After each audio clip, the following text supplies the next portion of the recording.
24ರ ಮೇಲೂ Karnataka complete lockdown ಆಗೋದು ಪಕ್ಕಾನ. Corona chain link break, ಮತ್ತಷ್ಟು ದಿನ ಲಾಕ್ಡೌನ್ ಮಾಡ್ತಾರೆ. ಪ್ಯಾಕೇಜ್ ಘೋಷಣೆ ಬಗ್ಗೆ ಸರ್ಕಾರ ಲೆಕ್ಕಾಚಾರಗಳೇನು ನೋಡೋಣ. ಲಾಕ್ಡೌನ್ ಫಿಕ್ಸ್ ನ್ಯೂಸ್ ಟಾಪ್ 9ನಲ್ಲಿ. ರಾಜ್ಯದಲ್ಲಿ ಮೇ 24ಕ್ಕೆ ಕಠಿಣ ಲಾಕ್ಡೌನ್ ಮುಗಿಯೋದು ಬಹುತೇಕ ಅನುಮಾನವಾಗಿದೆ. ಮೇ ತಿಂಗಳಾಂತ್ಯದವರೆಗೂ ಗೃಹ ಬಂಧನ ಫಿಕ್ಸ್ ಆಗಲಿದ್ದು, ಬೆಂಗಳೂರು ಸೇರಿ ಇಡೀ ರಾಜ್ಯದಲ್ಲಿ ಲಾಕ್ಡೌನ್ ವಿಸ್ತರಣೆ ಮಾಡುವ ಸಾಧ್ಯತೆಗಳಿವೆ. ಮೇ 31ರವರೆಗೂ ರಾಜ್ಯದಲ್ಲಿ ಲಾಕ್ಡೌನ್ ವಿಸ್ತರಣೆ ಮಾಡಲಿದ್ದಾರೆ ಅಂತ ಹೇಳಲಾಗ್ತಿದ್ದು, ಲಾಕ್ಡೌನ್ ವಿಸ್ತರಣೆ ಸುಳಿವು ಸಿಕ್ಕಿದೆ.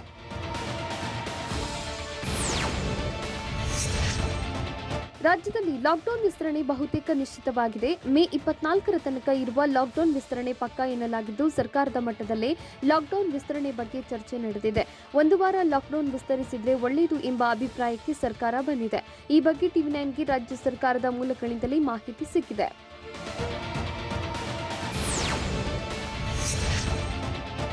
ಲಾಕ್ಡೌನ್ ವಿಸ್ತರಣೆಗೆ ಸಚಿವರಿಂದಲೂ ಕೂಡ ಒಲವು ವ್ಯಕ್ತವಾಗಿದೆ. ಹೀಗಾಗಿ ವಾರಾಂತ್ಯದಲ್ಲಿ ಲಾಕ್ಡೌನ್ ವಿಸ್ತರಣೆ ಬಗ್ಗೆ ಅಧಿಕೃತವಾಗಿ ಮುಖ್ಯಮಂತ್ರಿ ಬಿಎಸ್ ಯಡಿಯೂರಪ್ಪ ಮಾಹಿತಿ ನೀಡುವ ಸಾಧ್ಯತೆ ಇದೆ. ಅಲ್ಲದೆ ಲಾಕ್ಡೌನ್ ವಿಸ್ತರಿಸಿದ್ರೆ ಆರ್ಥಿಕ ಪ್ಯಾಕೇಜ್ ಬಗ್ಗೆಯೂ ಚಿಂತನೆ ನಡೆಸಿದ್ದಾರೆ. ಈ ವಾರಾಂತ್ಯದಲ್ಲಿ ಸಂಪುಟ ಸಭೆ ಕರೆಯಲಿರುವ ಯಡಿಯೂರಪ್ಪ ಲಾಕ್ಡೌನ್ ವಿಸ್ತರಣೆ ಬಗ್ಗೆ ಒಮ್ಮತದ ನಿರ್ಧಾರ ಕೈಗೊಳ್ಳುವ ಸಾಧ್ಯತೆ ಇದೆ.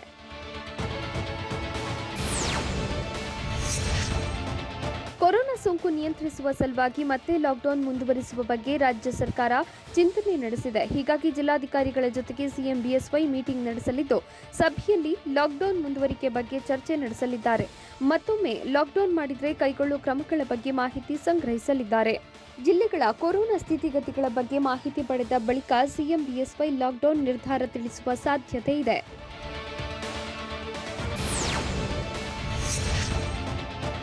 ನಾಳೆ ಪ್ರಧಾನಿ ಮೋದಿ ಜೊತೆಗೆ ಸಿಎಂ ಬಿಎಸ್ವೈ ಚರ್ಚೆ ನಡೆಸಲಿದ್ದು, ರಾಜ್ಯದ ಕೊರೋನಾ ಸ್ಥಿತಿಗತಿ ಬಗ್ಗೆ ಮೋದಿಗೆ ಮಾಹಿತಿ ನೀಡಲಿದ್ದಾರೆ. ಲಾಕ್ಡೌನ್ ಪರಿಣಾಮಕಾರಿ ಬಗ್ಗೆ ಮೋದಿ ಜೊತೆ ಸಿಎಂ ಚರ್ಚೆ ನಡೆಸಲಿದ್ದಾರೆ.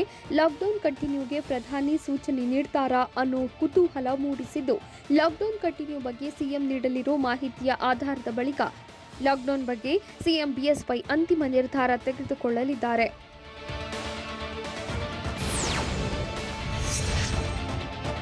ರಾಜ್ಯದಲ್ಲಿ ಕೊರೋನಾ ಕೇಸ್ಗಳಿಗೆ ಬ್ರೇಕ್ ಹಾಕುವ ಸಲುವಾಗಿ ಲಾಕ್ಡೌನ್ ವಿಸ್ತರಣೆ ಮಾಡುವುದು ಸರ್ಕಾರಕ್ಕೆ ಅನಿವಾರ್ಯತೆ ಎದುರಾಗಿದೆ. ಬೆಂಗಳೂರಲ್ಲಿ ಕೇಸ್ ಕಡಿಮೆಯಾದರೂ ಜಿಲ್ಲೆಯಲ್ಲಿ ಕೇಸ್ ಹೆಚ್ಚಳವಾಗ್ತಾ ಇದೆ. ರಾಜ್ಯದಲ್ಲಿ ಬಹುತೇಕ ಜಿಲ್ಲೆಗಳಲ್ಲಿ ಪಾಸಿಟಿವಿಟಿ ರೇಟ್ ಹೆಚ್ಚಾಗ್ತಿದೆ. ಹೀಗಾಗಿ ಲಾಕ್ಡೌನ್ ಮಾಡಲೇಬೇಕಾದ ಅನಿವಾರ್ಯತೆಯಲ್ಲಿ ಸರ್ಕಾರ ಇದೆ. ಇಡೀ ರಾಜ್ಯದ ಪಾಸಿಟಿವಿಟಿ ರೇಟ್ ಕಡಿಮೆ ಮಾಡಲು ಲಾಕ್ ವಿಸ್ತರಣೆಯಾಗಲಿದ್ದು, ಕನಿಷ್ಠ ಒಂದು ವಾರ ಲಾಕ್ಡೌನ್ ವಿಸ್ತರಣೆ ಮಾಡೋದು ಪಕ್ಕಾ ಆಗಿದೆ. ಕರ್ನಾಟಕದಲ್ಲಿ ಕೊರೋನಾ ಕೇಸ್ಗಳು ಹೆಚ್ಚಾಗ್ತಿರೋದನ್ನು ನೋಡಿ ಐಸಿಎಂಆರ್ ಲಾಕ್ಡೌನ್ ಮಾಡೋದು ಅನಿವಾರ್ಯ ಅಂತ ಹೇಳಿತ್ತು. ಕನಿಷ್ಠ 6ರಿಂದ 8 ವಾರಗಳ ಕಾಲ ಲಾಕ್ಡೌನ್ ಅನಿವಾರ್ಯ ಅಂತ ಐಸಿಎಂಆರ್ ಮುಖ್ಯಸ್ಥ ಬಲರಾಮ್ ಭಾರ್ಗವ್ ಹೇಳಿದ್ರು. 10%ಕ್ಕಿಂತ ಹೆಚ್ಚು ಪಾಸಿಟಿವ್ ರೇಟ್ ಇರುವ ಕಡೆ ಲಾಕ್ಡೌನ್ ಮಾಡಿ ಎಂದಿತ್ತು. ಹೀಗಾಗಿ ಪಾಸಿಟಿವ್ ರೇಟ್ 10%ಕ್ಕಿಂತ ಕಡಿಮೆಯಾದಾಗ ಲಾಕ್ಡೌನ್ ತೆರವಾಗುವ ಸಾಧ್ಯತೆ ಇದೆ.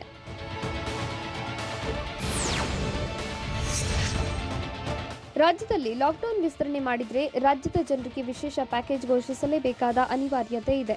ವಿಶೇಷ ಪ್ಯಾಕೇಜ್ ಘೋಷಿಸೋ ಅನಿವಾರ್ಯತೆಗೆ ಸರ್ಕಾರ ಸಿಲುಕಿದೆ. ಸದ್ಯ ಆರ್ಥಿಕ ಪ್ಯಾಕೇಜ್ ಘೋಷಿಸದೆ ಸಿಎಂ ಬಿಎಸ್ವೈ ಮೌನಕ್ಕೆ ಶರಣಾಗಿದ್ದಾರೆ. ಸರ್ಕಾರ ಆರ್ಥಿಕ ಪ್ಯಾಕೇಜ್ ಘೋಷಿಸದ ಬಗ್ಗೆ ವಿಪಕ್ಷಗಳಿಂದ ಭಾರೀ ವಿರೋಧ ವ್ಯಕ್ತವಾಗಿದೆ. ಹೀಗಾಗಿ ಲಾಕ್ಡೌನ್ ವಿಸ್ತರಣೆ ಮಾಡಿದರೆ ಆರ್ಥಿಕ ಪ್ಯಾಕೇಜ್ ಘೋಷಿಸಲೇಬೇಕು. ಆರ್ಥಿಕ ಹೊಡೆತ, ವಿಪಕ್ಷಗಳ ಒತ್ತಡದಲ್ಲಿ ಸಿಎಂ ಬಿಎಸ್ವೈ ಸಿಲುಕಿದ್ದಾರೆ. ಒತ್ತಡಕ್ಕೆ ಸಿಲುಕಿರುವ ಸಿಎಂ ಬಿಎಸ್ ಯಡಿಯೂರಪ್ಪ ಅನಿವಾರ್ಯವಾಗಿ ಆರ್ಥಿಕ ಪ್ಯಾಕೇಜ್ ಘೋಷಿಸಬೇಕಿದೆ. ಹೀಗಾಗಿ ಲಾಕ್ಡೌನ್ ಬಗ್ಗೆ ವಾರಾಂತ್ಯದಲ್ಲಿ ತೀರ್ಮಾನ ತೆಗೆದುಕೊಳ್ಳಲಿದ್ದಾರೆ. ಸರ್ಕಾರ ಆರ್ಥಿಕ ಪ್ಯಾಕೇಜ್ ಘೋಷಣೆ ಮಾಡಿದರೆ ರಾಜ್ಯದ ಅಭಿವೃದ್ಧಿ ಕೆಲಸ ಬದಿಗೊತ್ತುವ ಪ್ಲಾನ್ ಇದೆ. ಬೆಂಗಳೂರಿನ ಅಭಿವೃದ್ಧಿ ಕೆಲಸಗಳಿಗೆ ಬ್ರೇಕ್ ಹಾಕಲು ಚಿಂತನೆ ನಡೆಸಲಿದ್ದಾರೆ. ಅಭಿವೃದ್ಧಿ ಕಾಮಗಾರಿ ಹಣ ಪ್ಯಾಕೇಜ್ಗೆ ಬಳಕೆಗೆ ಚರ್ಚೆಯಾಗಿದ್ದು, ಅಧಿಕಾರಿಗಳ ಮಟ್ಟದಲ್ಲಿ ಪ್ಯಾಕೇಜ್ ಬಗ್ಗೆ ಮಾತುಕತೆ ನಡೆಸಲಾಗಿದೆ. ಇವತ್ತೇ ಲಾಕ್ಡೌನ್ ಭವಿಷ್ಯ ನಿರ್ಧಾರವಾಗುತ್ತಾ? ಬೆಂಗಳೂರಲ್ಲಿ ಲಾಕ್ಡೌನ್ ವಿಸ್ತರಿಸಲು ಬಿಬಿಎಂಪಿ ಹೇಳೋದೇನು? ಮತ್ತೊಂದು ವಾರ ಸದ್ಯದ ನಿಯಮಗಳೇನು ಮುಂದುವರಿಯುತ್ತಾ? ನೋಡೋಣ ಬೆಂಗಳೂರು ಲಾಕ್ ನ್ಯೂಸ್ ಟಾಪ್ 9ನಲ್ಲಿ. ಕರ್ನಾಟಕದಲ್ಲಿ ಕಂಪ್ಲೀಟ್ ಲಾಕ್ಡೌನ್ ಮುಂದುವರಿಕೆ ಪಕ್ಕಾ ಆಗಿದ್ದು ಈ ತಿಂಗಳ ಪೂರ್ತಿ ಗೃಹ ಬಂಧನವೇ ಫಿಕ್ಸ್ ಆಗಲಿದೆ. ಲಾಕ್ಡೌನ್ 7 ದಿನನ 15 ದಿನನ ಅನ್ನೋದು ಇವತ್ತಿನ ನಿರ್ಧಾರವಾಗುವ ಸಾಧ್ಯತೆಗಳಿವೆ. ಇವತ್ತಿನ ಸರಣಿ ಸಭೆಯಲ್ಲಿ ಲಾಕ್ಡೌನ್ ಭವಿಷ್ಯ ನಿರ್ಧಾರವಾಗಲಿದ್ದು, ಮೊದಲು ಜಿಲ್ಲಾಧಿಕಾರಿಗಳ ಜೊತೆ ಸಿಎಂ ಬಿಎಸ್ವೈ ಸಭೆ ನಡೆಸಲಿದ್ದು, ಬಳಿಕ ಪಂಚ ಸಚಿವರ ಜೊತೆ ಚರ್ಚಿಸಿ ಅಂತಿಮ ನಿರ್ಧಾರ ಕೈಗೊಳ್ಳಲಿದ್ದಾರೆ.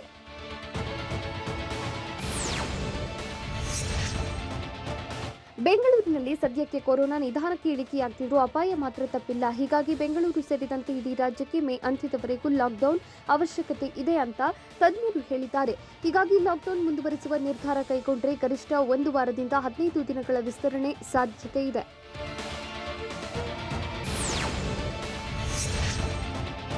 ಬೆಂಗಳೂರಿನಲ್ಲಿ ಮತ್ತೆ ಲಾಕ್ಡೌನ್ ವಿಸ್ತರಿಸಲು ಬಿಬಿಎಂಪಿ ಕೂಡ ಮನವಿ ಮಾಡಲಿದೆ. ಲಾಕ್ಡೌನ್ ಬಳಿಕ ನಗರದಲ್ಲಿ ಸೋಂಕಿತರ ಸಂಖ್ಯೆ ಭಾರೀ ಕುಸಿತ ಕಂಡಿದೆ. ನಿತ್ಯ 25,000ದಷ್ಟು ಪತ್ತೆಯಾಗ್ತಿದ್ದ ಸೋಂಕಿತರು ಈಗ 8,000ಕ್ಕೆ ಕುಸಿದಿದ್ದಾರೆ.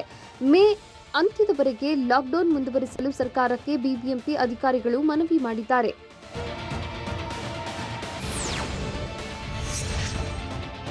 ಬೆಂಗಳೂರಿನಲ್ಲಿ 3.61 ಲಕ್ಷ ಸಕ್ರಿಯ ಕೇಸ್ಗಳಿದ್ದು 51,14,457 ಜನ ಪ್ರೈಮರಿ ಹಾಗೂ ಸೆಕೆಂಡರಿ ಕಾಂಟ್ಯಾಕ್ಟ್ಗಳಿವೆ. ಬಹುತೇಕ ಪ್ರೈಮರಿ ಕಾಂಟ್ಯಾಕ್ಟ್ಗಳನ್ನು ಕೋವಿಡ್ ಟೆಸ್ಟ್ಗೆ ಒಳಪಡಿಸಿದರೆ ಸೋಂಕಿತರ ಸಂಖ್ಯೆ ಏರಿಕೆಯಾಗುವ ಸಾಧ್ಯತೆಗಳಿವೆ. ಮೇ ಆರಂಭದಿಂದ 2,946 ಜನ ಸೋಂಕಿಗೆ ಬಲಿಯಾಗಿದ್ದಾರೆ. ಅಲ್ಲದೆ ಮುಂದೆ ಸಾವಿನ ಪ್ರಮಾಣ ಮತ್ತಷ್ಟು ಹೆಚ್ಚಾಗುವ ಭೀತಿ ಎದುರಾಗಿದೆ. ಹೀಗಾಗಿ ಲಾಕ್ಡೌನ್ ವಿಸ್ತರಿಸಲು ಬಿಬಿಎಂಪಿ ಮನವಿ ಮಾಡಲಿದೆ.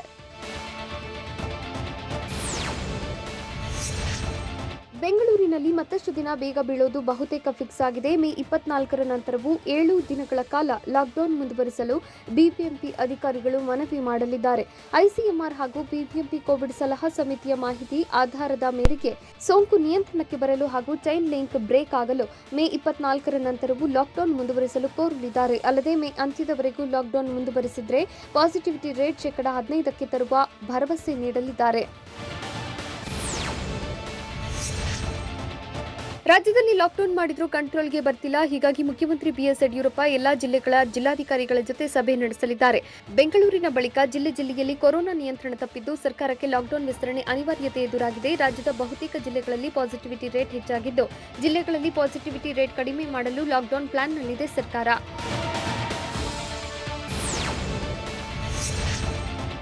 ರಾಜ್ಯದ ಪರಿಸ್ಥಿತಿಗೆ ಅನುಗುಣವಾಗಿ ಲಾಕ್ಡೌನ್ ಮುಂದುವರಿಸುವ ಬಗ್ಗೆ ಸಿಎಂ ಚಿಂತನೆ ನಡೆಸಲಿದ್ದಾರೆ. ಅನಿವಾರ್ಯದ ಕಾರಣಕ್ಕೆ ಮೊದಲ ಹಂತದ ಲಾಕ್ಡೌನ್ ಜಾರಿಯಾಗಿದ್ದು, ಇದೀಗ ಲಾಕ್ಡೌನ್ ವಿಸ್ತರಣೆ ಕೂಡ ಅಷ್ಟೇ ಅನಿವಾರ್ಯ ಎಂಬ ಬಗ್ಗೆ ಅಧಿಕಾರಿಗಳು ಸಿಎಂಗೆ ಮಾಹಿತಿ ನೀಡಲಿದ್ದಾರೆ. ತಕ್ಷಣಕ್ಕೆ ಅನ್ಲಾಕ್ ಮಾಡಿದರೆ ಪರಿಸ್ಥಿತಿ ಕೈಮೀರಬಹುದು ಎಂಬ ಆತಂಕವೂ ಇದೆ.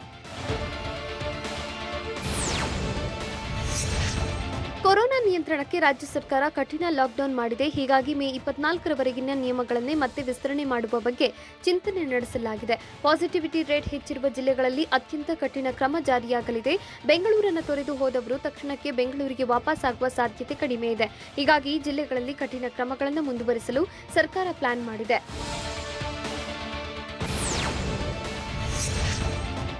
ಕೊರೋನಾ ರಾಜಧಾನಿಯಾಗಿ ಬದಲಾಗಿರೋ ಬೆಂಗಳೂರಿನಲ್ಲಿ ಕೊರೋನಾ ನಿಯಂತ್ರಿಸಲು ಸರ್ಕಾರ ಸರ್ಕಸ್ ಮಾಡುತ್ತಿದೆ. ಆದರೆ ಮೇ 24ರ ಬಳಿಕ ಲಾಕ್ಡೌನ್ ಮುಂದುವರಿಕೆ ಬಗ್ಗೆ ಸರ್ಕಾರ ಇನ್ನೂ ತಜ್ಞರ ಸಮಿತಿ ಬಳಿ ಚರ್ಚೆ ನಡೆಸಿಲ್ಲ. ಒಂದು ವೇಳೆ ಸರ್ಕಾರ ಚರ್ಚೆ ನಡೆಸಿದರೆ ಮೇ 24ರ ಬಳಿಕ ಮತ್ತೊಂದು ವಾರ ಲಾಕ್ಡೌನ್ ಮುಂದುವರಿಸಲು ತಜ್ಞರ ಸಮಿತಿ ಅಭಿಪ್ರಾಯ ತಿಳಿಸಲಿದೆ. ಜೂನ್ 2ನೇ ವಾರದವರೆಗೂ ಲಾಕ್ಡೌನ್ ವಿಸ್ತರಣೆಯಾಗುತ್ತಾ? ಮುಖ್ಯಮಂತ್ರಿ ಯಡಿಯೂರಪ್ಪಗೆ ಜಿಲ್ಲೆಗಳ ಟೆನ್ಷನ್ ಕಾಡ್ತಿರೋದು ಹೇಗೆ? ಪ್ಯಾಕೇಜ್ ಒತ್ತಡದಲ್ಲಿ ಸಿಲುಕಿರೋ ಸರ್ಕಾರದ ಪ್ಲಾನ್ ಏನು? ನೋಡೋಣ ಮತ್ತೆ ಲಾಕ್ಡೌನ್ ನ್ಯೂಸ್ ಟಾಪ್ 9ನಲ್ಲಿ. ರಾಜ್ಯದಲ್ಲಿ ಮೇ 24ಕ್ಕೆ ಲಾಕ್ಡೌನ್ ಅಂತ್ಯವಾಗುವುದು ಬಹುತೇಕ ಅನುಮಾನವಾಗಿದೆ. ಮತ್ತೊಂದು ವಾರಗಳ ಕಾಲ ಲಾಕ್ಡೌನ್ ವಿಸ್ತರಣೆಗೆ ಚಿಂತನೆ ನಡೆಸಿದ್ದಾರೆ. ಅಗತ್ಯವಿದ್ದರೆ ಜೂನ್ 2ನೇ ವಾರದ ತನಕವೂ ಲಾಕ್ಡೌನ್ ವಿಸ್ತರಣೆಯಾಗುವ ಸಾಧ್ಯತೆಗಳಿವೆ. ಆದರೆ ಸೋಂಕಿನ ಸಂಖ್ಯೆ, ಪಾಸಿಟಿವಿಟಿ ರೇಟ್ ಕಡಿಮೆ ಇರುವ ಜಿಲ್ಲೆಗಳಲ್ಲಿ ನಿಯಮಗಳನ್ನು ಸಡಿಲಗೊಳಿಸುವ ಸಾಧ್ಯತೆ ಇದ್ದು, ಉಳಿದಂತೆ ಐಸಿಎಂಆರ್ ಸೂಚನೆ ಪಾಲಿಸಿ ಮತ್ತಷ್ಟು ದಿನಗಳಿಗೆ ಲಾಕ್ಡೌನ್ ವಿಸ್ತರಿಸಬಹುದು.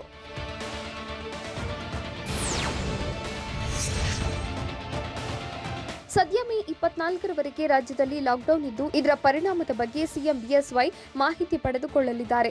ಮೇ 24ರ ಬಳಿಕವೂ ಲಾಕ್ಡೌನ್ ವಿಸ್ತರಣೆ ಮಾಡಬೇಕಿರುವ ಅನಿವಾರ್ಯತೆ ಬಗ್ಗೆ ಸಿಎಂಗೆ ಅಧಿಕಾರಿಗಳು ತಿಳಿಸಿದ್ದಾರೆ. ಲಾಕ್ಡೌನ್ನಿಂದ ಬೆಂಗಳೂರಿನಲ್ಲಿ ಪರಿಸ್ಥಿತಿ ನಿಯಂತ್ರಣಕ್ಕೆ ಬರ್ತಿದ್ರೆ ಜಿಲ್ಲೆಗಳಲ್ಲಿ ಪರಿಸ್ಥಿತಿ ಕೈ ಮೀರ್ತಾ ಇದೆ. ಹೀಗಾಗಿ ಜಿಲ್ಲೆಗಳನ್ನು ಗಮನದಲ್ಲಿಟ್ಟುಕೊಂಡು ಲಾಕ್ಡೌನ್ ವಿಸ್ತರಣೆ ಮಾಡುವ ಸಾಧ್ಯತೆ ಇದೆ.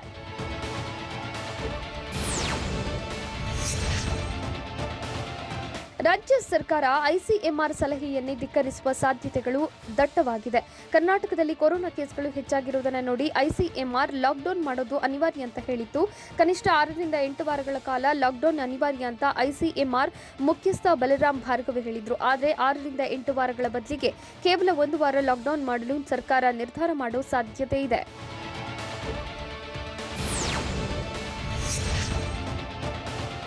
ಲಾಕ್ಡೌನ್ ವಿಸ್ತರಿಸಿದರೆ ರಾಜ್ಯ ಸರ್ಕಾರದ ಬೊಕ್ಕಸಕ್ಕೆ ಮತ್ತೆ ಹೊಡೆತ ಬೀಳಲಿದೆ. ಹೀಗಾಗಿ ಹಲವು ಬಾರಿ ಯೋಚಿಸಿ ನಿರ್ಧಾರ ಕೈಗೊಳ್ಳಲಾಗುತ್ತಿದೆ.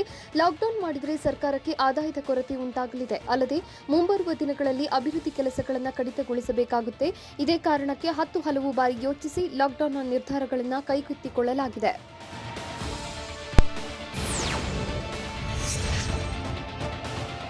ಲಾಕ್ಡೌನ್ ಮುಂದುವರಿಸಿದರೆ ಆರ್ಥಿಕ ಪ್ಯಾಕೇಜ್ ನೀಡಲೇಬೇಕಾದ ಒತ್ತಡದಲ್ಲಿ ಸರ್ಕಾರವಿದೆ. ಆದರೆ ಆರ್ಥಿಕ ಪ್ಯಾಕೇಜ್ನಿಂದ ಸರ್ಕಾರಕ್ಕೆ ಹೊರೆಯಾಗುವುದು ನಿಶ್ಚಿತವಾಗಿದೆ. ಲಸಿಕೆ ಖರೀದಿಗೆ ಸುಮಾರು 2,000 ಕೋಟಿಗೂ ಹೆಚ್ಚು ವೆಚ್ಚವಾಗಲಿದೆ. ಅಲ್ಲದೆ ಆರ್ಥಿಕ ಪ್ಯಾಕೇಜ್ಗೆ ಮತ್ತೆ ಕನಿಷ್ಠ ಅಂದ್ರೂ 3,000 ಕೋಟಿಯಷ್ಟು ವೆಚ್ಚವಾಗಬಹುದು. ಹೀಗಾಗಿ ಒಂದು ದೊಡ್ಡ ಮೊತ್ತ ಹಣ ಹೊಂದಿಸಲು ಸವಾಲು ಎದುರಾಗಿದೆ. ಇದೇ ಕಾರಣಕ್ಕೆ ಹೊಸ ರೀತಿಯ ಪ್ಲಾನ್ ಆಫ್ ಆಕ್ಷನ್ ಸಿದ್ಧಪಡಿಸುವಂತೆ ಸಿಎಂ ಅಧಿಕಾರಿಗಳಿಗೆ ಸೂಚನೆ ನೀಡಿದ್ದಾರೆ. ಗ್ರಾಮೀಣ ಭಾರತದಲ್ಲಿ ಕೊರೋನಾ ವೈರಸ್ ಕಂಟ್ರೋಲ್ ತಪ್ಪಿದೆ. ಲಾಕ್ಡೌನ್ ಆಗ್ತಿದ್ದಂತೆ ಹಳ್ಳಿಗೆ ವೈರಸ್ ಹಬ್ಬಿದ್ದು ಕೊರೋನಾ ಆರ್ಭಟಿಸುತ್ತಿರುವ ಜಿಲ್ಲೆಗಳ ಜಿಲ್ಲಾಧಿಕಾರಿಗಳ ಜೊತೆಗೆ ನಾಳೆ ಪ್ರಧಾನಿ ನರೇಂದ್ರ ಮೋದಿ ಸಭೆ ನಡೆಸಲಿದ್ದಾರೆ. ವೈರಸ್ ಕಂಟ್ರೋಲ್ ಇಲ್ಲದ ಜಿಲ್ಲೆಗಳ ಡಿಸಿಗಳೊಂದಿಗೆ ಆಯಾ ಜಿಲ್ಲೆಗಳ ಮಾಹಿತಿ ಪಡೆಯಲಿದ್ದಾರೆ. ಕೊರೋನಾ ನಿಯಂತ್ರಣಕ್ಕೆ ಕೈಗೊಂಡಿರುವ ಕ್ರಮಗಳ ಕುರಿತು ಚರ್ಚೆ ನಡೆಸಲಿದ್ದಾರೆ.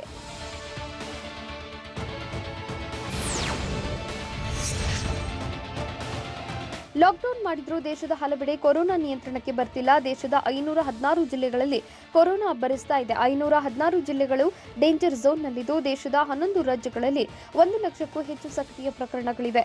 ಹೀಗಾಗಿ ಕೊರೋನಾ ಅಬ್ಬರಿಸುತ್ತಿರುವ ಜಿಲ್ಲೆಗಳ ಜಿಲ್ಲಾಧಿಕಾರಿಗಳ ಜೊತೆ ಪ್ರಧಾನಿ ನರೇಂದ್ರ ಮೋದಿ ಸಭೆ ನಡೆಸಲಿದ್ದು ಕೊರೋನಾ ಅಬ್ಬರದ ಬಗ್ಗೆ ಮಾಹಿತಿ ಪಡೆಯಲಿದ್ದಾರೆ.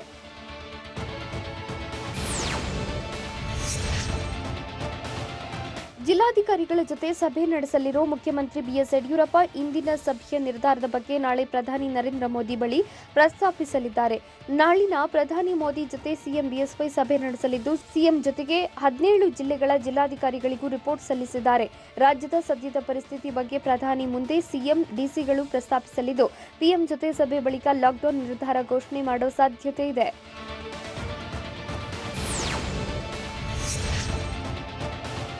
ಕೊರೋನಾ 2ನೇ ಅಲೆಯ ಅಟ್ಟಹಾಸಕ್ಕೆ ಬೆಂಗಳೂರು ತತ್ತರಿಸಿದೆ. ಹೀಗಾಗಿ 2ನೇ ಅಲೆಯ ಇಂಚಿಂಚು ಮಾಹಿತಿ ಪಡೆಯಲು ಪ್ರಧಾನಿ ನರೇಂದ್ರ ಮೋದಿ ಮುಂದಾಗಿದ್ದು ನಾಳೆ ಕೊರೋನಾ 2ನೇ ಅಲೆಯ ನಿಯಂತ್ರಣ ಮತ್ತು ಹರಡುವಿಕೆ ಬಗ್ಗೆ ಜಿಲ್ಲಾಧಿಕಾರಿಗಳು ಮಾಹಿತಿ ನೀಡಲಿದ್ದಾರೆ. ನಾಳಿನ ಸಭೆಯಲ್ಲಿ ಬೆಂಗಳೂರು ನಗರ ಜಿಲ್ಲಾಧಿಕಾರಿ ಮಂಜುನಾಥ್ ಭಾಗಿಯಾಗಲಿದ್ದು ಬಿಬಿಎಂಪಿ ಸೇರಿದಂತೆ ಎಲ್ಲಾ ಕೋವಿಡ್ ಸ್ಥಿತಿಗತಿ ಬಗ್ಗೆ ಮಾಹಿತಿ ನೀಡಲಿದ್ದಾರೆ. ಕಂಪ್ಲೀಟ್ ಲಾಕ್ಡೌನ್ ಮಾಡಿರೋ ಕೊಪ್ಪಳದಲ್ಲಿ ಅಧಿಕಾರಿಗಳು ಅಲರ್ಟ್ ಆಗಿರೋದು ಹೇಗೆ?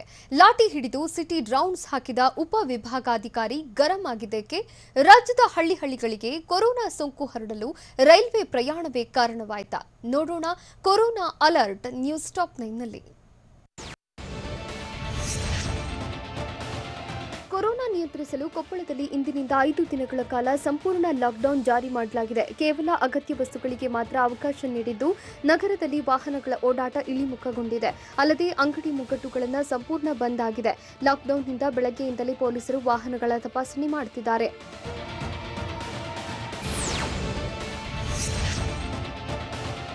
ಕೊಪ್ಪಳದಲ್ಲಿ 5 ದಿನಗಳ ಕಾಲ ಸಂಪೂರ್ಣ ಲಾಕ್ಡೌನ್ ಜಾರಿ ಮಾಡಿದ್ದು ಬೆಳ್ಳಂಬೆಳಗ್ಗೆಯೇ ಅಧಿಕಾರಿಗಳು ಫೀಲ್ಡ್ಗಿಳಿದಿದ್ರು. ಲಾಠಿ ಹಿಡಿದು ಸಿಟಿ ರೌಂಡ್ಸ್ ಹಾಕಿದ ಉಪವಿಭಾಗಾಧಿಕಾರಿ ಕನಕರೆಡ್ಡಿ ಅನಗತ್ಯವಾಗಿ ಹೊರಗೆ ಬಂದ ಯುವಕನಿಗೆ ಹೊಡೆದು ಬುದ್ಧಿ ಹೇಳಿದ್ರು. ಅಲ್ಲದೆ ಅನಗತ್ಯವಾಗಿ ಓಡಾಡುತ್ತಿದ್ದವರ ಬೈಕ್ ಕೂಡ ಸೀಸ್ ಮಾಡಲಾಗಿದೆ.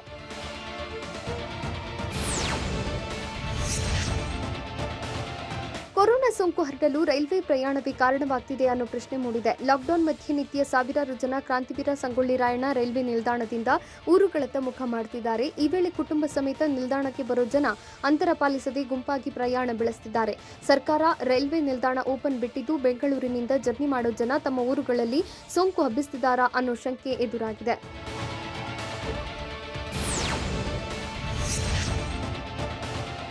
ಯಶವಂತಪುರ ಮಾರ್ಕೆಟ್ನಲ್ಲಿ ವ್ಯಾಪಾರ ವಹಿವಾಟು ಎಂದಿನಂತೆ ಸಾಗಿತ್ತು.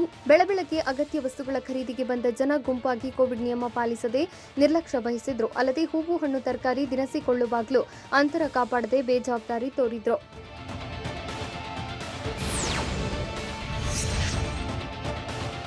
ಶಿವಾಜಿನಗರದ ರಸಲ್ ಮಾರ್ಕೆಟ್ನಲ್ಲೂ ಅಂಗಡಿಗಳು ಎಂದಿನಂತೆ ಓಪನ್ ಇದ್ವು. ಆದರೆ ಮಾರುಕಟ್ಟೆಗೆ ಬರುವ ಗ್ರಾಹಕರ ಸಂಖ್ಯೆ ಇಳಿಮುಖವಾಗಿತ್ತು. ತರಕಾರಿ ಅಂಗಡಿ ಸೇರಿ ಎಲ್ಲಾ ಶಾಪ್ಗಳನ್ನು ವ್ಯಾಪಾರಸ್ಥರು ಓಪನ್ ಇಟ್ಟಿದ್ರು. ಆದರೆ ಖರೀದಿಗೆ ಬಂದ ಜನ ಅಂತರ ಕಾಪಾಡದೆ ಮಾಸ್ಕ್ ಧರಿಸದೆ ವ್ಯಾಪಾರದಲ್ಲಿ ತಲ್ಲೀನರಾಗಿದ್ರು. ಅಲ್ಲದೆ ಕೆಲ ಅಂಗಡಿ ಮುಗ್ಗಟ್ಟುಗಳನ್ನು ಮುಂದೆ ನಿಂತ ಜನ ಅಂತರ ಕಾಪಾಡದೆ ಮಾತುಕತೆಯಲ್ಲಿ ಮುಳುಗಿದ್ರು. ಇನ್ನು ಮಾರ್ಕೆಟ್ನಲ್ಲಿ ಎಂದಿನಂತೆ ಆಟೋ, ಬೈಕ್ಗಳ ಸಂಚಾರ ಮುಂದುವರೆದಿತ್ತು.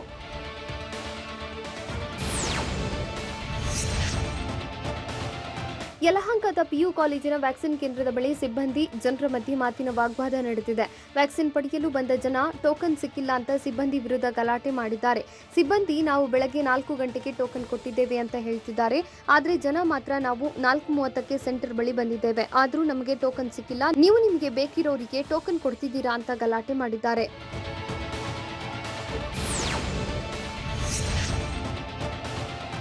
ಯಲಹಂಕದ ವ್ಯಾಕ್ಸಿನ್ ಕೇಂದ್ರದ ಬಳಿ ಗಲಾಟೆಯಾಗ್ತಿದ್ದಂತೆ ಪೊಲೀಸರು ಮೈಕ್ನಲ್ಲಿ ಅನೌನ್ಸ್ ಮಾಡಿದ್ದಾರೆ. ಯಾರು ಮೊದಲು ಬರ್ತಾರೋ ಅವರಿಗೆ ಆದ್ಯತೆ ನೀಡಲಾಗುತ್ತೆ. ಮೊದಲು ಬಂದವರಿಗೆ ವ್ಯಾಕ್ಸಿನ್ ಕೊಟ್ಟ ಬಳಿಕ ಇನ್ನುಳಿದವರಿಗೆ ಡೋಸ್ ನೀಡಲಾಗುತ್ತೆ.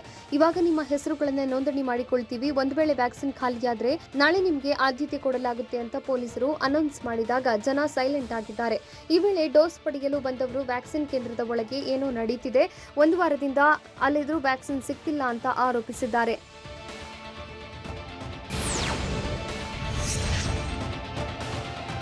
ರಾಯಚೂರಿನ ಒಪೆಕ್ ಆಸ್ಪತ್ರೆಯಲ್ಲಿ ಅವ್ಯವಸ್ಥೆಯ ಆಗರವಾಗಿದ್ದು ರೋಗಿಗಳು ನರಳಾಡುತ್ತಿದ್ದಾರೆ. ಉಸಿರಾಟದ ಸಮಸ್ಯೆಯಿಂದ ಆಸ್ಪತ್ರೆಯ ಆವರಣದಲ್ಲಿ ರೋಗಿಗಳು ಪರದಾಡಿದ್ದಾರೆ. ಈ ವೇಳೆ ಖಾಲಿ ಮೆಡಿಕಲ್ ಸಿಲಿಂಡರ್ನಿಂದ ಆಕ್ಸಿಜನ್ ನೀಡಿ ಆಸ್ಪತ್ರೆ ಸಿಬ್ಬಂದಿ ಎಡವಟ್ಟು ಮಾಡಿದ್ದು ಬಳಿಕ ಆಂಬ್ಯುಲೆನ್ಸ್ನಲ್ಲಿದ್ದ ಆಕ್ಸಿಜನ್ ವ್ಯವಸ್ಥೆ ಮಾಡಿದ್ದಾರೆ. ಆಸ್ಪತ್ರೆ ಆವರಣದಲ್ಲಿ ರೋಗಿ ನರಳಾಡಿದ್ದ ದೃಶ್ಯ ಮೊಬೈಲ್ನಲ್ಲಿ ಸೆರೆಯಾಗಿದೆ.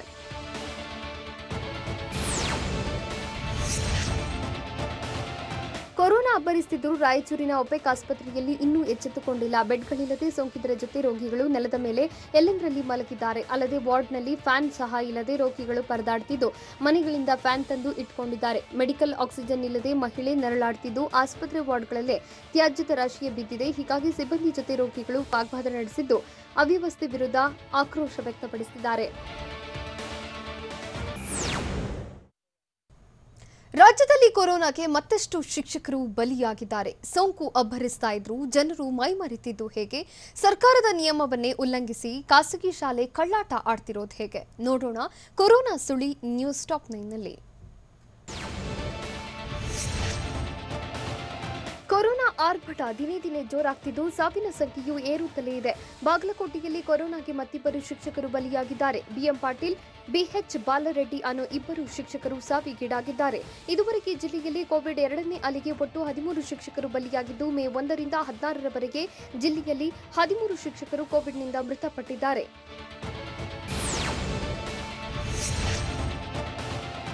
ಬೆಳಗಾವಿಯಲ್ಲೂ ಶಿಕ್ಷಕರನ್ನ ಕೊರೋನಾ ವೈರಸ್ ಬಲಿ ಪಡೆದಿದೆ. ಖಾನಾಪುರ ತಾಲೂಕಿನ ತೊಪ್ಪಿನಕಟ್ಟಿ ಸರ್ಕಾರಿ ಶಾಲೆ ಶಿಕ್ಷಕರಾಗಿದ್ದ ಅಣ್ಣ ಕೊರೋನಾದಿಂದ ಮೃತಪಟ್ಟಿದ್ದಾರೆ.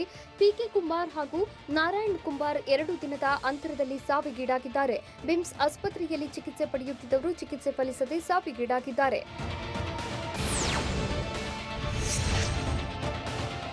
ಕೊರೋನಾ ಮಹಾಮಾರಿಯನ್ನ ಕಟ್ಟಿಹಾಕಲು ಸರ್ಕಾರ ಲಾಕ್ಡೌನ್ ನಿಯಮ ಜಾರಿ ಮಾಡಿದೆ.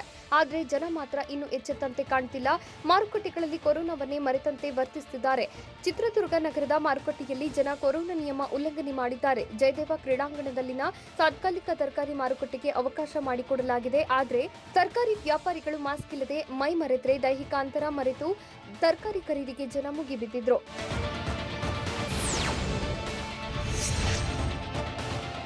ಲಾಕ್ಡೌನ್ನಿಂದ ಮನೆಯಲ್ಲೇ ಲಾಕ್ ಆಗಿರೋ ಜನರು ಮನೆಯಿಂದ ಹೊರಬಂದ್ರೆ ಸಾಕು ಅಂತ ಕಾದು ಕುಳಿತಂತಿದೆ. ಸಮಯ ಸಿಕ್ಕರೆ ಸಾಕು ಅಗತ್ಯ ವಸ್ತುಗಳನ್ನು ಖರೀದಿಗೆ ಮುಗಿಬೀಳ್ತಿದ್ದಾರೆ. ಬೆಳ್ಳಂಬೆಳಗ್ಗೆ ದಿನಸಿ ಖರೀದಿಗೆ ಮಾರುಕಟ್ಟೆಗೆ ಲಗ್ಗೆ ಇಡುತ್ತಿದ್ದಾರೆ. ಬಾಗಲಕೋಟೆಯಲ್ಲಿ ಖರೀದಿಗೆ ಬರೋ ಜನ ಕೋವಿಡ್ ನಿಯಮಗಳನ್ನು ಗಾಳಿಗೆ ತೂರಿದ್ರು. ವಲ್ಲಭಾಯಿ ವೃತ್ತದ ಬಳಿ ತರಕಾರಿ ಖರೀದಿಗೂ ಹೆಚ್ಚಿನ ಸಂಖ್ಯೆಯಲ್ಲಿ ಗ್ರಾಹಕರು ಜಮಾಯಿಸಿದ್ರು.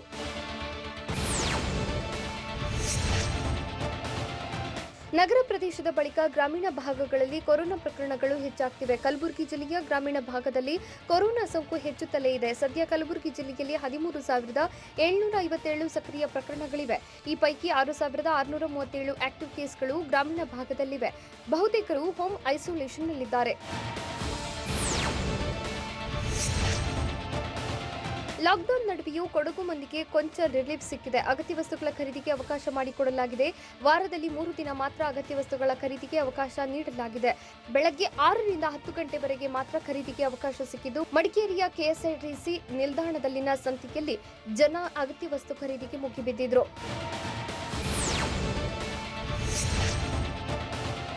ಕಲಬುರಗಿ ಜಿಲ್ಲೆಯಲ್ಲಿ ಬ್ಲಾಕ್ ಫಂಗಸ್ ಪತ್ತೆಯಾಗಿದ್ದು ಯಾರೂ ಭಯಪಡಬಾರದು ಅಂತ ಸಂಸದ ಉಮೇಶ್ ಜಾಧವ್ ಹೇಳಿದ್ದಾರೆ.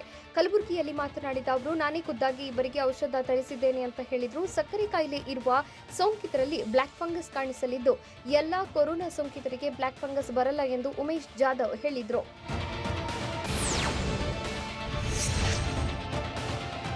ಕೊರೋನಾ ನಿಯಂತ್ರಣಕ್ಕೆ ಸರ್ಕಾರ ನಿಯಮಗಳನ್ನು ಜಾರಿ ಮಾಡಿದರೆ ಆತ ಖಾಸಗಿ ಶಾಲೆಗಳು ಆಡಿದ ಆಟ ಎನ್ನುವಂತಾಗಿದೆ. ಮೇ 24ರವರೆಗೆ ಶಾಲೆಗಳ ಬಂದ್ಗೆ ಸರ್ಕಾರ ಆದೇಶ ನೀಡಿದೆ. ಆದರೆ ಕದ್ದು ಮುಚ್ಚಿ ಶಾಲೆ ಓಪನ್ ಮಾಡಿ ಪುಸ್ತಕ ಖರೀದಿಗೆ ಆಹ್ವಾನ ನೀಡಿದೆ ಬೆಂಗಳೂರಿನ ಜಯನಗರದ ನ್ಯಾಷನಲ್ ಪಬ್ಲಿಕ್ ಸ್ಕೂಲ್. ಅಲ್ಲದೆ ಮೇ 20ರ ಒಳಗೆ ಪುಸ್ತಕ ಖರೀದಿಸುವಂತೆ ಡೆಡ್ಲೈನ್ ಕೊಟ್ಟಿದೆ. ಹಾಗಾಗಿ ಪೋಷಕರು ಶಾಲೆಯ ವಿರುದ್ಧ ತಿರುಗಿ ಬಿದ್ದಿದ್ದು ಗೊಂದಲಕ್ಕೀಡಾಗಿದ್ದಾರೆ.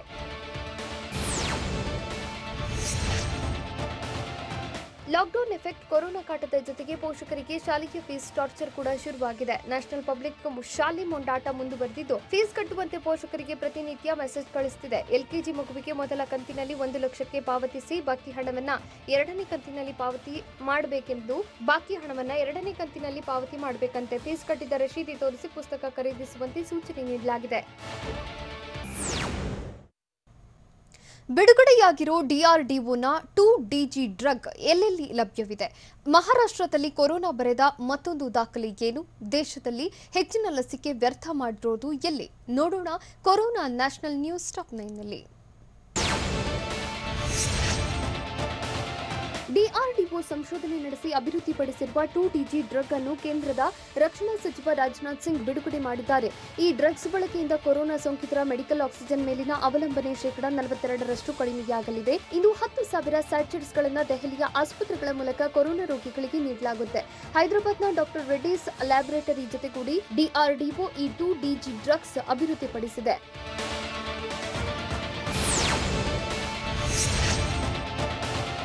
ಕೇಂದ್ರದ ಆರೋಗ್ಯ ಸಚಿವ ಡಾಕ್ಟರ್ ಹರ್ಷವರ್ಧನ್ ಇಂದು ಕೋವಿಡ್ ನಿರ್ವಹಣೆಗೆ ಸಂಬಂಧಿಸಿದಂತೆ ಸಚಿವರ ತಂಡದ ಸಭೆ ನಡೆಸಲಿದ್ದಾರೆ. ದೇಶದಲ್ಲಿ ಕೊರೋನಾ ನಿರ್ವಹಣೆಗೆ ರೈಲ್ವೆ, ನಗರಾಭಿವೃದ್ಧಿ, ವಿದೇಶಾಂಗ ಇಲಾಖೆ, ಆರೋಗ್ಯ ಇಲಾಖೆ ಸೇರಿದಂತೆ ವಿವಿಧ ಇಲಾಖೆಗಳು ತೆಗೆದುಕೊಳ್ಳಬೇಕಾದ ಕ್ರಮಗಳ ಬಗ್ಗೆ ಚರ್ಚೆ ನಡೆಯಲಿದೆ. ವಿವಿಧ ಇಲಾಖೆಗಳ ಸಚಿವರು, ಅಧಿಕಾರಿಗಳು ಸಭೆಯಲ್ಲಿ ಭಾಗಿಯಾಗಲಿದ್ದಾರೆ.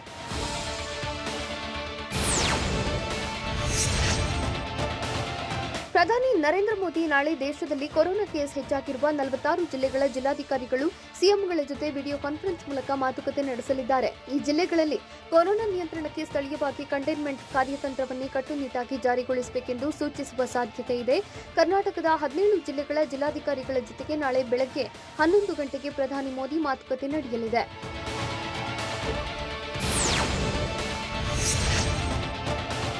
ಮಹಾರಾಷ್ಟ್ರದಲ್ಲಿ ಕಳೆದ 24 ಗಂಟೆ ಅವಧಿಯಲ್ಲಿ 974 ಮಂದಿ ಕೊರೋನಾದಿಂದ ಸಾವನ್ನಪ್ಪಿದ್ದಾರೆ. ಇದು ಈವರೆಗಿನ ಕೊರೋನಾದಿಂದ ಸಂಭವಿಸಿದ ಗರಿಷ್ಠ ಸಾವು.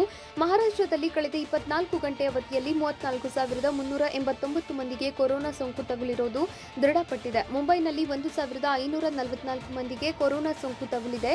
ಮುಂಬೈನಲ್ಲಿ ಕೊರೋನಾದಿಂದ 2,438 ಮಂದಿ ಗುಣಮುಖರಾಗಿದ್ದಾರೆ.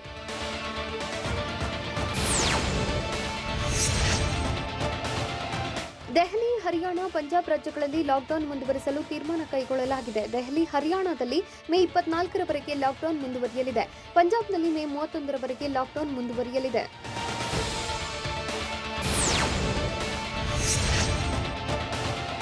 ದೇಶದ 9 ರಾಜ್ಯಗಳಲ್ಲಿ ಕೊರೋನಾ ಲಸಿಕೆಯು ವ್ಯರ್ಥವಾಗುವುದು ರಾಷ್ಟ್ರೀಯ ಸರಾಸರಿಗಿಂತ ಹೆಚ್ಚಾಗಿದೆ. 3.06% ಲಸಿಕೆ ವ್ಯರ್ಥವಾಗುವುದು ರಾಷ್ಟ್ರೀಯ ಸರಾಸರಿ. ಆದರೆ ರಾಜಸ್ಥಾನ, ಹರಿಯಾಣ, ತಮಿಳುನಾಡು, ಬಿಹಾರ, ಪಂಜಾಬ್, ಅಸ್ಸಾಂ, ಮೇಘಾಲಯ, ಮಣಿಪುರ, ನಾಗಾಲ್ಯಾಂಡ್ ರಾಜ್ಯಗಳಲ್ಲಿ ರಾಷ್ಟ್ರೀಯ ಸರಾಸರಿಗಿಂತ ಹೆಚ್ಚಿನ ಕೊರೋನಾ ಲಸಿಕೆ ವ್ಯರ್ಥವಾಗುತ್ತಿದೆ.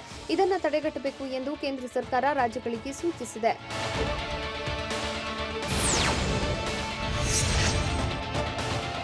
ದೆಹಲಿಯಲ್ಲಿ ಕೊರೋನಾ ಸಂಕಷ್ಟ ಕಾಲದಲ್ಲಿ ಜನರಿಗೆ ನೆರವಾಗ್ತಿದ್ದವರನ್ನೇ ದೆಹಲಿ ಕ್ರೈಮ್ ಬ್ರಾಂಚ್ ಪೊಲೀಸರು ವಿಚಾರಣೆ ನಡೆಸಿದ್ರು.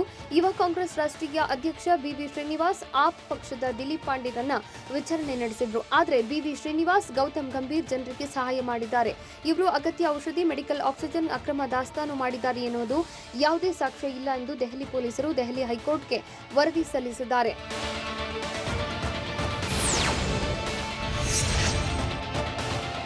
ಉತ್ತರ ಪ್ರದೇಶದ ಸರ್ಕಾರವು ಕೊರೋನಾ ಲಸಿಕೆ ಪೂರೈಕೆಗಾಗಿ ಜಾಗತಿಕ ಟೆಂಡರ್ ಕರೆದಿದೆ.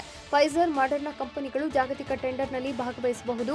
ಆದರೆ ಚೀನಾದ ಕಂಪನಿಗಳು ಟೆಂಡರ್ನಲ್ಲಿ ಭಾಗವಹಿಸಲು ಕೇಂದ್ರ ಸರ್ಕಾರದ ಒಪ್ಪಿಗೆ ಪಡೆಯಬೇಕೆಂದು ನಿಯಮವನ್ನು ಯುಪಿ ಸರ್ಕಾರ ಬದಲಾಯಿಸಿದೆ. 2 ರಿಂದ 8 ಡಿಗ್ರಿ ಸೆಲ್ಸಿಯಸ್ನಲ್ಲಿ ಸಂಗ್ರಹಿಸಿಡುವ ಲಸಿಕೆಗಳನ್ನು ಪೂರೈಸಲು ಯುಪಿ ಸರ್ಕಾರ ಜಾಗತಿಕ ಟೆಂಡರ್ ಕರೆದಿದೆ.